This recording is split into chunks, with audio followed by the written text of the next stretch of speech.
Salut, alors voilà une petite vidéo simplement pour avoir quelques nouvelles sur la suite.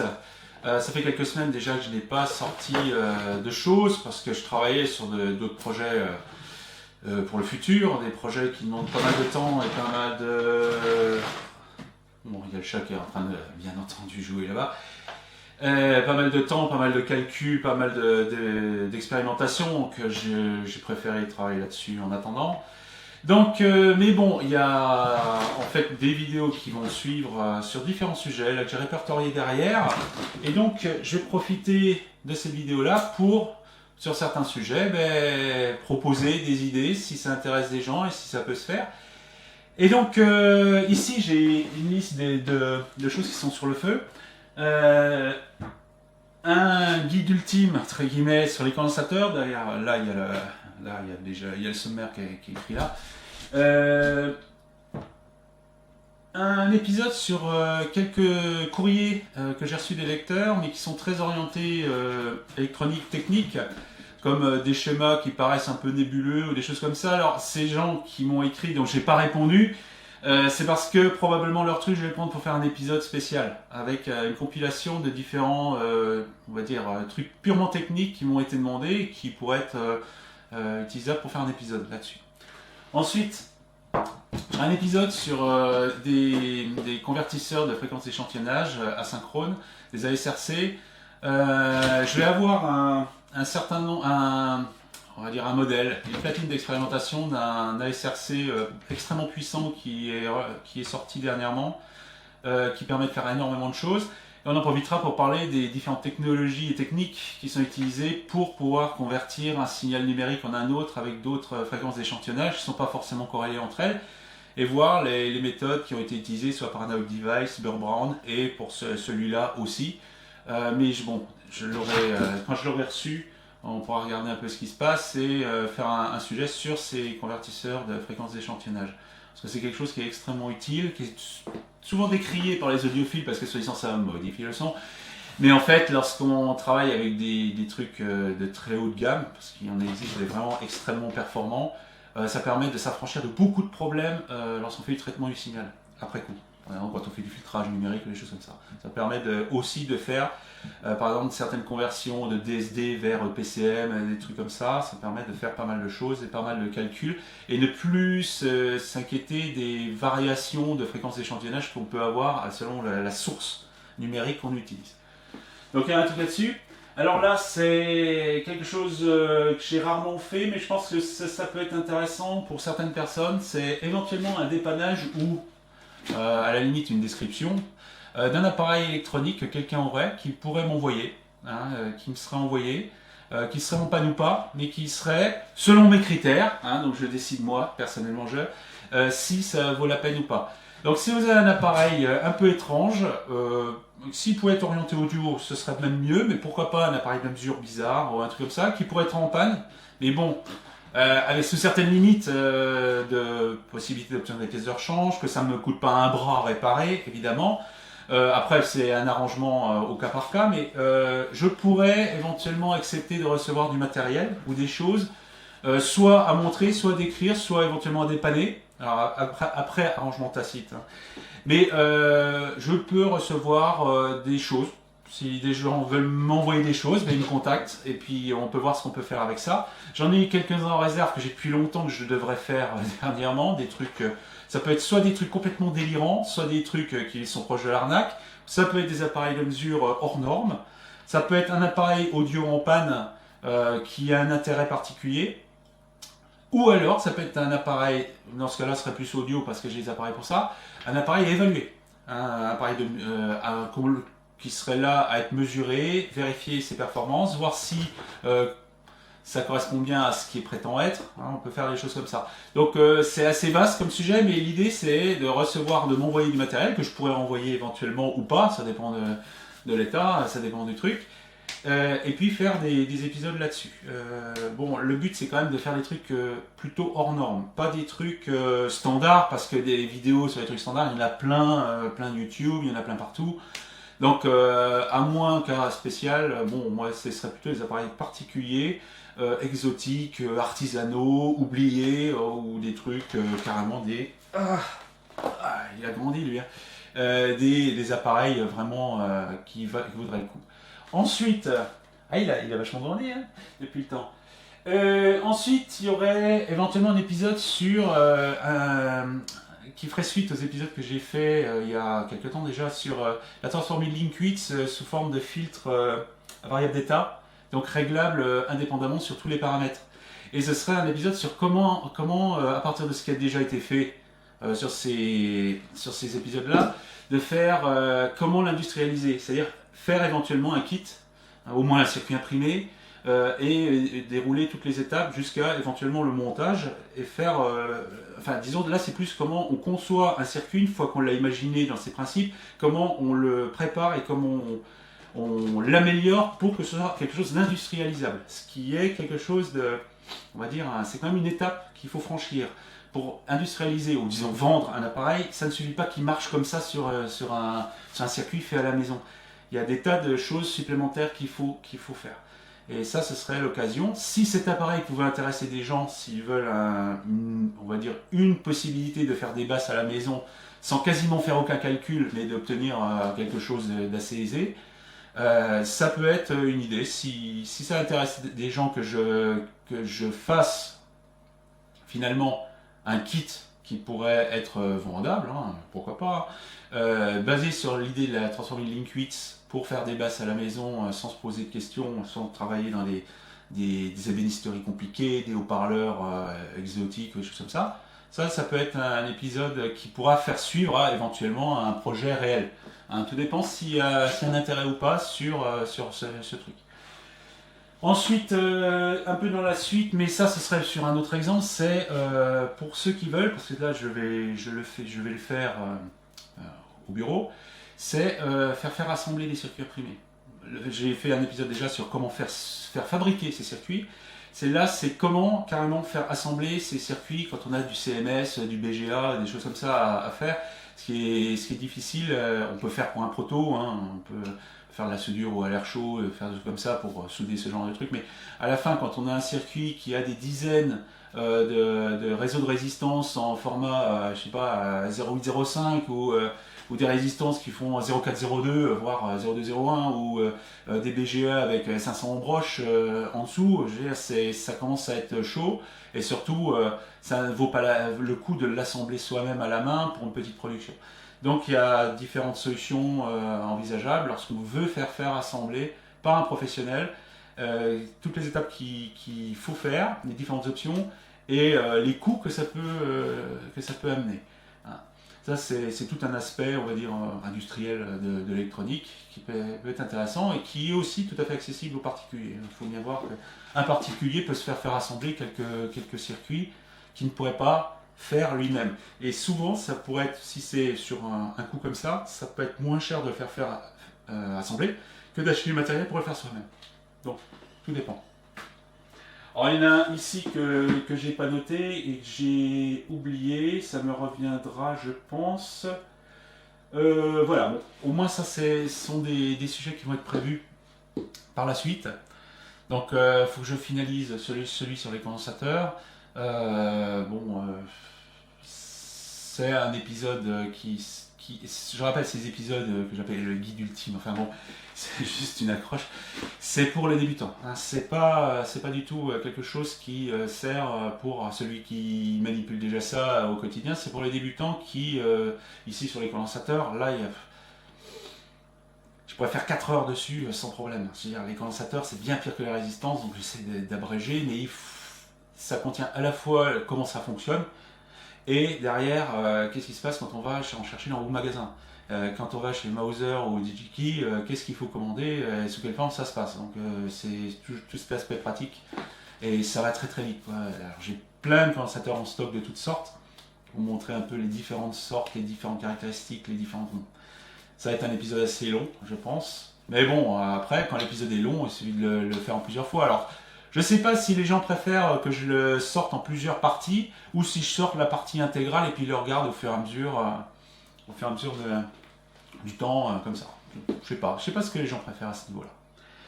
Mais bon, sinon, quoi dire, d'une manière totalement décorrélée, euh, actuellement, ouais, plusieurs choses. Microchip, pour ceux qui utilisent ces microcontrôleurs ou les produits microchip. Microchip vient récemment de sortir tout un lot de vidéos, bon c'est en anglais, mais elles sont très compréhensibles parce que le vocabulaire n'est pas très évolué en soi. Contrairement à ce qu'ils faisaient avant, ils sortaient 40 000 vidéos de 2 minutes qui ne sont que de la pub déguisée. Là, ce sont des vidéos qui font 1 heure, 2 heures, voire quasi 3 heures pour certaines, sur des sujets bien particuliers et qui sont extrêmement bien faites. C'est très intéressant. Ils ont enfin compris que c'est ça que les gens veulent. Donc là, il y a ça qui est intéressant. Il y a aussi différents cours.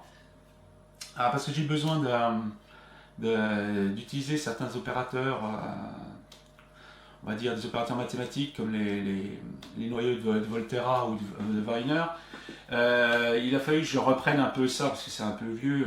J'ai retrouvé par exemple des cours de l'université de Chicago et des choses comme ça en ligne qui sont extrêmement bien faits aussi. Bon, c'est des cours de départ, hein, c'est juste pour se remettre dans le bain. Après, si on veut vraiment approfondir, c'est quelque chose de beaucoup plus... Bon, après, il faut rentrer dans l'application qu'on veut en faire. Mais ça c'est intéressant parce que ce sont des sujets, surtout ce genre de méthodologie de modélisation de systèmes non linéaires, c'est quelque chose qui revient vachement à la mode grâce justement à leur application dans les réseaux neuronaux et la manière de pouvoir essayer de sonder ce qui se passe dans des réseaux neuronaux un peu complexes, surtout les trucs à couches multiples, et qui utilisent en plus des noyaux de convolution, des choses comme ça. En fait, c'est un domaine, c'est vraiment parce que c'est un domaine que j'ai étudié il y a longtemps hein, et qui je pas trop fait depuis. Mais depuis l'avènement du deep learning et des choses comme ça, ces choses-là reviennent en profondeur. Et moi, je risque dans mes recherches, parce que je recherche sur un appareil qui n'existe pas, qui pourrait être assez intéressant, je pense, et qui nécessite des modélisations de ce genre, dédiées audio, mais on retrouve toujours ces mêmes styles d'outils, parce que les problèmes sont similaires. Quand on veut modéliser des boîtes noires, que ce soit un réseau neuronal ou n'importe quoi d'autre, ben, on retombe toujours sur le même style d'outils. Et le problème de ces outils-là, c'est que ce sont des outils extrêmement théoriques. Hein, et après, comment on les applique quand on veut mettre ça dans un processeur, on va dire, ou pire, quand on en met dans plusieurs processeurs et paralléliser les algorithmes, ce qui va toujours évident. Et on retrouve ces sujets-là qui sont revenus à la mode par la porte de derrière, parce que le deep learning est à fond les ballons. Mais c'est assez intéressant parce que finalement, ce ne sont que des recettes qui ont été améliorées. Hein. Le deep learning, c'est à la mode, mais en fait, ça n'a rien de révolutionnaire en soi. Simplement, on a maintenant la capacité de calcul pour pouvoir les manipuler. Mais les concepts, ils sont très vieux, ils ont des décennies, il faut bien voir ça.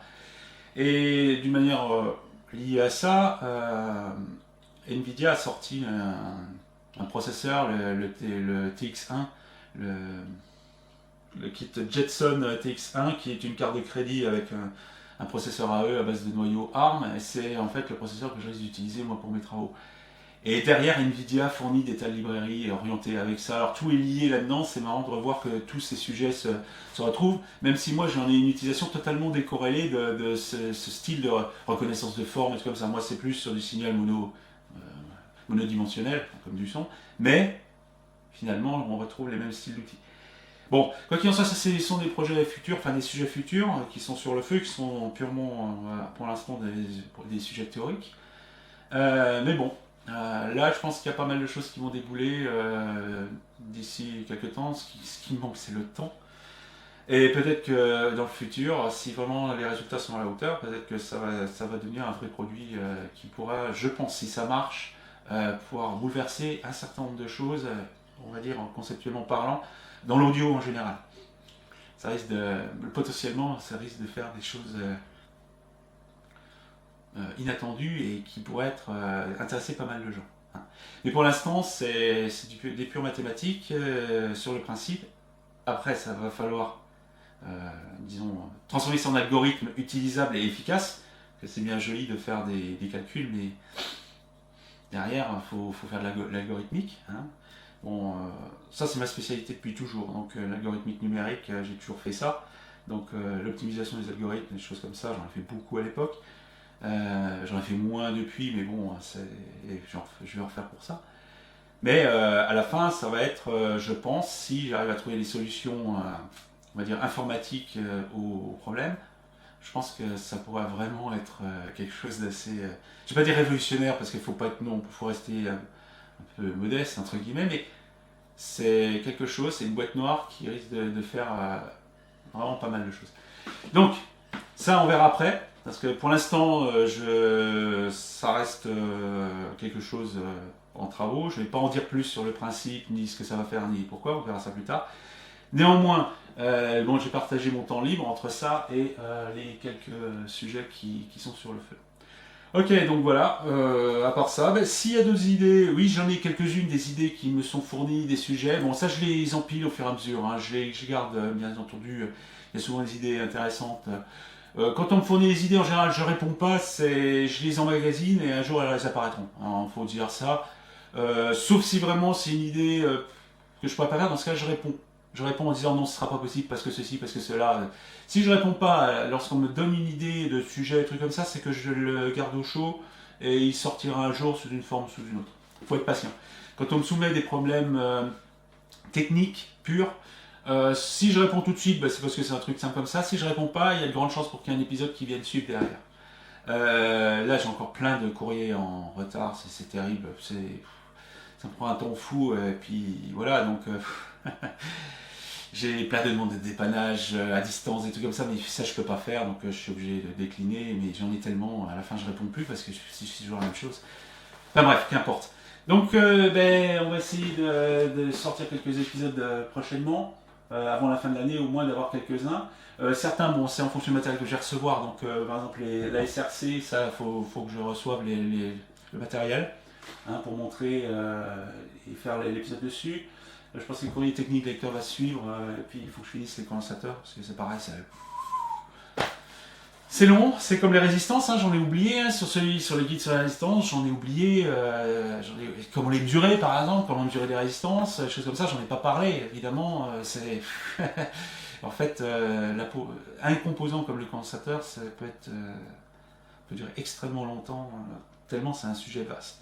Rien que lire une valeur sur un condensateur, il y en a déjà pour une heure, ne serait-ce que ça, si on veut être complet, quasi complet. Donc on est obligé de sabrer quand même un peu, même si c'est un guide ultime, il n'est pas si ultime que ça, parce que sinon, voilà, il faudrait que je fasse des conférences dans un amphi pendant des heures, et puis voilà, sinon, enfin bref. Voilà, donc c'était quand même juste bon, une vidéo en passant, juste pour dire un peu les nouvelles et le futur des trucs. Donc bon, ça va continuer, mais bon, le problème c'est que je suis partagé sur plusieurs trucs et ça prend beaucoup de temps. Et puis des fois j'ai envie de rien foutre, c'est un luxe. Mais bon, je le prends quand même. Puis après les fêtes vont venir, mais bon, ça devrait pas trop changer la donne. Puis j'ai beaucoup moins de vacances, vu que j'ai changé de boulot, j'ai pas beaucoup de congés, donc je peux pas prendre des jours pour préparer le terrain, je suis obligé de le faire au jour le jour, hein, quand je peux. Donc voilà. Donc prochain épisode, je sais pas ce qui va débouler en premier, ben, ça va venir à la suite, hein, voilà. Donc tout ce qui est appareil ou chose que bon sang m'envoyer, ben, vous pouvez m'envoyer. Dans ce cas-là, il faut me demander où l'envoyer. Je ne publierai pas l'adresse en soi en ligne, mais on me le demande et je donnerai un endroit où envoyer les objets. Après, éventuellement, si.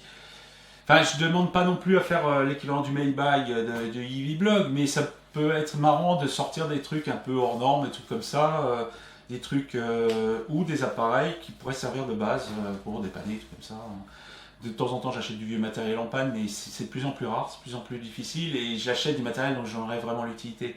Alors, si quelqu'un a un multimètre de 8 digits et demi en panne, je veux bien l'acheter, en gros, hein, mais bon, malheureusement, trouver je sais pas moi, un 3458A, c'est pas facile, quoi. Ou alors, faut larguer 5000 euros. La dernière fois que j'en ai vu un à 1200 euros, j'ai même pas eu le temps de cliquer qu'il était déjà parti. Donc, malheureusement, j'ai pas eu de bol sur ce coup-là. Mais sur certains aspects que je voudrais faire, j'aurais besoin de ce genre de matériel, ne serait-ce que pour faire des mesures lors du ppm, de parties par million, ce qui n'est pas évident du tout. Donc voilà, mais bon, moi, j'achèterai pas énormément de matériel pour le faire. Donc, si des gens ont du vieux matériel, des trucs rigolos, des trucs space, des appareils à mesurer, s'ils veulent simplement mesurer si l'appareil vaut le coup, hein, sinon on voit un DAC un peu bizarre, un total DAC, tiens, ça m'intéresserait de le mesurer. Ça fait plusieurs fois que je le dis, mais je le place comme ça. J'aimerais bien voir ce que ça vaut au niveau mesure. Voilà, je voudrais bien voir recevoir. Moi, j'accepte volontiers recevoir si ça correspond à mes critères à moi. Puis voilà. Ça permettra de nourrir aussi sur des sujets que les gens guideraient plus que moi. Moi, je tends à restreindre mes sujets parce que se disperser partout, finalement, vu que je travaille sur des trucs bien particuliers, j'ai pas le temps de me disperser. Je ramène plus à ce que je fais maintenant. C'est pour ça que je fais plus de montage à tube. Moi, c'est terminé. Je fais plus du montage en audio numérique. Je dépense plus dans ces trucs-là, donc j'en parle plus beaucoup. Après, je peux faire des choses sur des tubes à la demande ou faire étudier un appareil à tube qu'on m'enverrait ou qu'importe, mais je fais plus moi-même ce genre de truc. Donc, si les gens veulent des sujets divers, ben, en fait, ce serait plutôt à eux de lancer le truc au départ. Donc voilà, il n'y a plus qu'à me contacter éventuellement si... Voilà. Ah oui, la dernière chose que je voulais dire, je voudrais mettre en place avec Philippe Delermiac, alors je dis de tête, j'écorche peut-être son nom, hein, et je m'en excuse, mais je le fais de tête, ainsi que Deux et Exilicium, je crois que c'est Danny Marty, je crois le nom, de tête, pareil, c'est peut-être pas ça, mais je voudrais faire un hangout, c'est-à-dire une discussion à trois avec eux. Alors soit par un biais d'un outil, je ne sais pas lequel, peut-être un Google Hangout ou je sais pas trop quel outil faire. J'ai déjà soumis à Sirob, en fait, son nom à Sirob, qu'il a accepté volontiers, et il faudrait que je le soumette à Deus Ex Silicium. Peut-être d'autres, hein, je vois Yedur Metallic aussi, qui est un jeune gars qui fait des épisodes plutôt sympas au niveau... ouais, niveau du contenu, je veux dire, c'est pas comment souder deux composants, ça va un petit peu plus loin que ça. Et faire une discussion à 3-4 comme ça, des principaux, on va dire, acteurs, principales personnes qui font de l'électronique sur YouTube. Il peut y avoir aussi Sylvain 51, Sylvain 59. Ces vidéos sont en anglais, mais alors ils montent du matériel, mais complètement délirant, matériel militaire, avionique, etc. Lui aussi, il y a des kilomètres de vidéos et il fait des trucs pas possibles. Ça peut être aussi intéressant. Je vais faire un hangout avec les principales personnes qui tiennent un canal YouTube et discuter entre nous et éventuellement.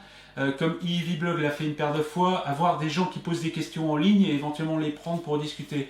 Alors je voudrais bien organiser ça, un de ces quatre, trouver un créneau, voir sous quelle forme. Alors là-dessus, est-ce que les gens disent sous quelle forme ça leur semblerait le mieux, dire quels outils, parce que moi je ne sais pas trop quel outil utiliser, j'ai vu peut-être Google peut faire des choses, mais je n'ai jamais utilisé. Alors il y a peut-être des outils pour faire ça qui sont mieux utilisables que d'autres. S'il y a des gens qui ont déjà utilisé ce genre d'outils on va dire de meeting en ligne avec des gens qui peuvent converser par simple, on va dire, messaging, ça m'intéresserait. Comme moi, ça ferait gagner du temps pour savoir ce qui marche bien ou pas.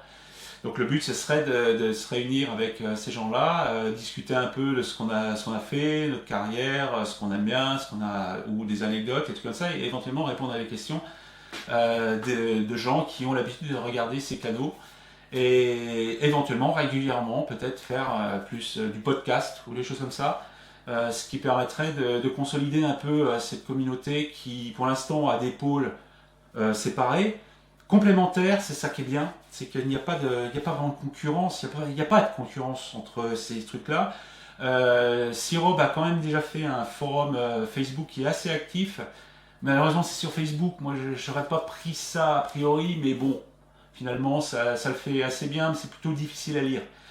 Contrairement à un forum habituel, là, il n'y a pas vraiment de fil de conversation, c'est plus difficile à lire, hein, un système Facebook. Alors peut-être que ça changera dans le temps, mais lui, il a déjà mis en place ça. Moi, j'ai pas le temps de faire on va dire, la modération ou des trucs comme ça de forum, ça prend beaucoup de temps. Mais néanmoins, j'aurais quand même que ces pôles qui se sont formés spontanément et qui ont chacun leur domaine, leur truc, se réunissent de temps en temps, ils discutent un peu et trouver des passerelles,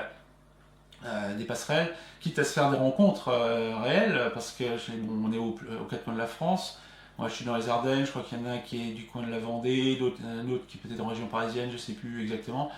Et éventuellement se rencontrer et puis discuter, faire une vidéo ensemble sur quelque chose. Voilà, donc ce serait, je pense, quelque chose que je voudrais mettre en place progressivement, mais déjà au moins faire un hangout avec les principaux acteurs et trouver un créneau et se synchroniser avec le bon outil. Voilà.